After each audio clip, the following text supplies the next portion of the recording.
वक्फ bill पर supreme court के आदेश पर असदुद्दीन ओवैसी का बयान। AIMIM अध्यक्ष असदुद्दीन ओवैसी का कहना है कि वक्फ अधिनियम पर सुप्रीम कोर्ट के आदेश से वक्फ संपत्ति पर जो भी अतिक्रमण करने वालों को पुरस्कार किया जा सकता है। ओवैसी साहब ने सोमवार को वक्फ संशोधन अधिनियम पर सुप्रीम कोर्ट के आदेश पर असंतोष व्यक्त किया। उन्होंने इस पर एक आशंका जताई और कहा कि वक्फ की जो जमीन है उस पर जो भी आक्रमण किया गया है, जो पुरस्कार दिया गया है। बता दें कि मंगलवार को NDTV के साथ एक साक्षात्कार में AIMIM प्रमुख ने वक्फ संशोधन अधिनियम के एक प्रावधान के बारे में बात की, जिसके अनुसार किसी भी इंसान को वक्फ बनाने से पहले कम से कम 5 साल तक इस्लाम का अभ्यास करना जरूरी है। उन्होंने जोर देकर कहा कि शैतान तो बारीकियों में होगा।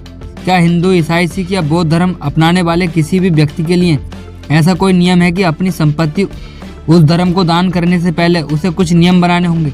ऐसा नहीं है। इसलिए मुझे पूरा यकीन है कि सरकार ऐसे नियम बनाएगी, यह मुश्किल हो जाएगा। सुप्रीम कोर्ट उच्च न्यायालय ने सोमवार को वक्फ संशोधन अधिनियम 2025 के कुछ प्रमुख प्रावधानों पर रोक लगा दी, जिसमें एक खंड भी शामिल है कि केवल पिछले 5 वर्षों से इस्लाम का पालन करने वाले लोग ही वक्फ बना सकते हैं। लेकिन इसके पक्ष में संवैधानिकता की धारणा को रेखांकित करते हुए पूरे कानून पर रोक लगाने से इनकार कर दिया गया। इस आदेश पर उनकी जो बातचीत प्रतिक्रिया आई है पूछने पर ओवैसी ने NDTV से कहा कि सरकार वक्फ प्रणाली की रक्षा करने में बिल्कुल दिलचस्पी नहीं ले रही है। उन्होंने इसे एक ऐसा विचार कहा कि जो हमारे देश के लिए विदेशी है और सुप्रीम कोर्ट द्वारा प्रमुख संशोधनों पर रोक नहीं लगाने के कारण मेरा मानना है कि इससे वक्फ संपत्ति पर अतिक्रमण करने वालों को लाभ मिलेगा। ओवैसी साहब ने यह भी कहा कि वक्फ बोर्डों पर गैर मुस्लिमों की संख्या को सीमित कर दिया गया है, लेकिन अधिनियम का यह खंड संविधान के अनुच्छेद 26 का उल्लंघन करता है, जो धार्मिक संप्रदायों और वर्गों को उनके धार्मिक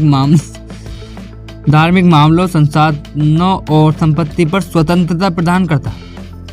उन्होंने सवाल उठाया कि वक्फ बोर्ड में गैर मुस्लिमों को कैसे शामिल किया जा रहा है, जबकि हिंदू बंदोबस्ती बोर्ड, सिख गुरुद्वारा प्रबंधक समिति या बोध गया ट्रस्ट के लिए यह बात सही नहीं है। असदुद्दीन ओवैसी ने कहा कि मुझे लगता है कि माननीय सर्वोच्च न्यायालय को इस अधिनियम के खिलाफ याचिकाओं पर अंतिम सुनवाई शुरू करनी चाहिए और हम इन सभी विचारों को फिर से सामने रखेंगे। लेकिन कल का दिन वक्फ संपत्तियों की सुरक्षा के लिए अच्छा नहीं है। सोमवार को सुप्रीम कोर्ट के आदेश के तुरंत बाद असदुद्दीन ओवैसी ने कहा कि अंतरिम आदेश NDA सरकार द्वारा बनाए गए वक्फ संशोधन अधिनियम 2025 से वक्फ संपत्तियों की रक्षा नहीं करेगा और उन्हें उम्मीद है कि अदालत जल्द ही पूरे कानून पर अपना आखिरी फैसला सुनाएगी। उन्होंने कहा कि मेरे और मेरी पार्टी के विचार में अंतरिम आदेश मोदी सरकार द्वारा बनाए गए कानून से वक्फ संपत्तियों की रक्षा नहीं करेगा। अतिक्रमणकारियों को पुरस्कृत किया जाएगा। वक्फ संपत्तियों में कोई विकास नहीं होगा। इसलिए हमें उम्मीद है कि सर्वोच्च न्यायालय जल्द से जल्द अंतिम निर्णय देने का प्रयास करेगा।